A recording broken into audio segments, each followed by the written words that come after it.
Hi, Charles Moman here. Well, today I'd like to do a little catch-up video. We are keeping busy getting our ducks in a row in order to finish out the inside, and I'll talk more about that in just a second. Thanks for watching. Well, as you've heard me say multiple times, Ecoflow is my major corporate partner. Already sent me 2 Delta 1300s and the River 600 with the Max, so it's the River 600 Max with the battery. They sent me 4 of the panels.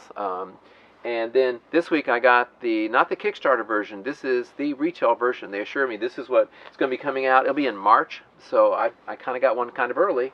This is the River 600 Pro. It's got 720 watts, and this is the River Extra battery, the smart battery they call it. It's also 720. It's got a heavy cable that you can connect the two, so with them hooked up together you've got 1440. So quite a system.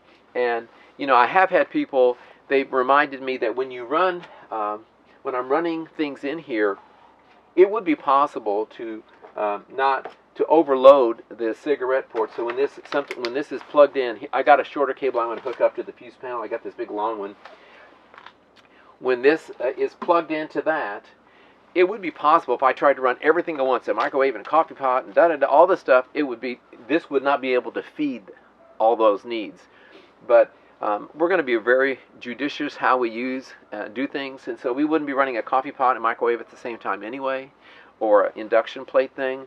But if I wanted to, I could just grab one of these, one of the extras is not plugged in, and just run the microwave with that. So I will be covered. That's something you have to consider.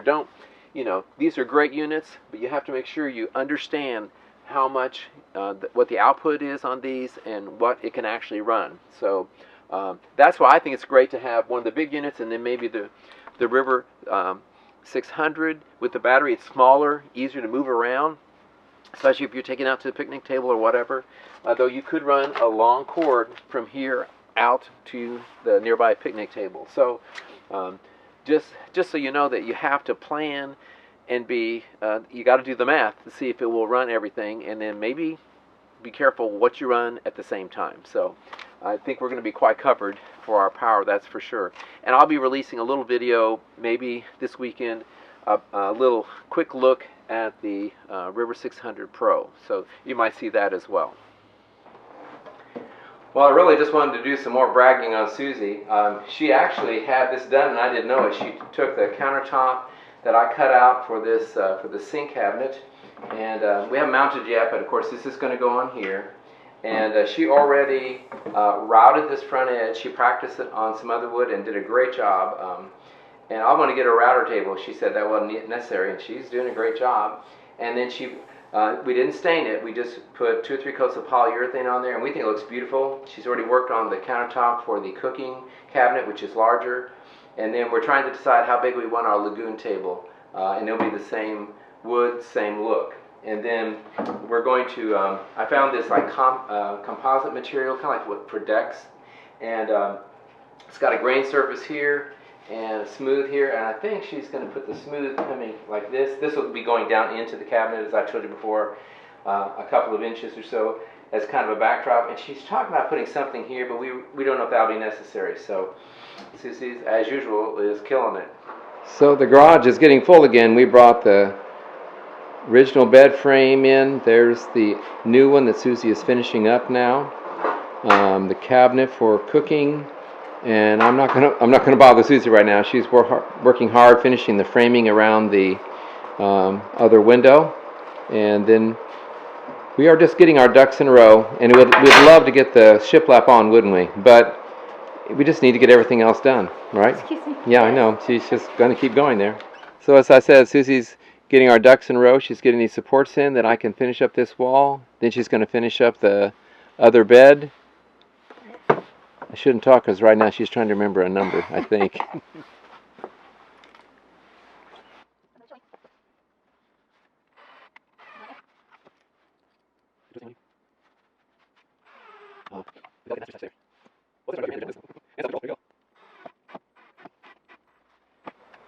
we found that, and I think I mentioned it in a previous video, that this this cabinet that has the sink in it wasn't level here, so I had to bring this wood frame down a little bit. So I did that. I'm not going to let you see what I did underneath here. I really mangled it, but it's fine. Got it all level now. And so what I'm going to be doing is, I found out I don't have to order an 8-foot long section of this stuff. It's like 27 bucks for that. And so I found out I could get a 36-inch. So we're going to take that, and we're actually, I wasn't going to do this before, but now I am. I'm going to start here, and these are just 2 leftover pieces. It's going to come around, and we're going to cut it and bend it. So we're going to have this nice metal trim all the way around. And I think the next time that these cabinets come back in here, it's going to be when the shiplap's on, and we're mounting them and getting them done. So, and I want to tell you about one other thing that's we're going to be adding to the camper. I'm really excited about. Just verified it last night. Let me show you that. So what's Charles doing up here? You thought I was done cutting. I cut holes and put the Max Air fan and the Max Air passive vent, and I've been going back and forth about whether I wanted to put a rack up there. And I finally decided I thought I really wanted to, because I want a small platform up there, and I'm thinking about getting some recovery boards if we get stuck in mud or sand, and that'd be a great place to put them. They actually can help serve as part of the platform up there.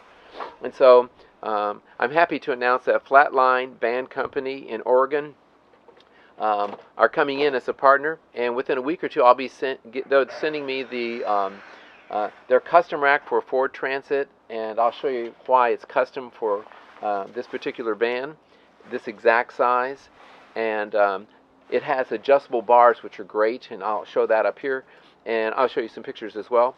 And then they're also sending me the fairing that goes on the front that helps cut down with wind noise, and then a side ladder that will go on the other side so we can get up and down. I told them I was unable to leave buildings in a single bound anymore. I'm almost 70, so they confirmed it last night with me that they were jumping in a big way, and thank you so much, Flatline. And I'm going to be doing a detailed install video and show you how we're going to be using this. So let me show you up here why you need a certain kind of rack, and especially these footers up here to make it work on a Transit. Let me show you that.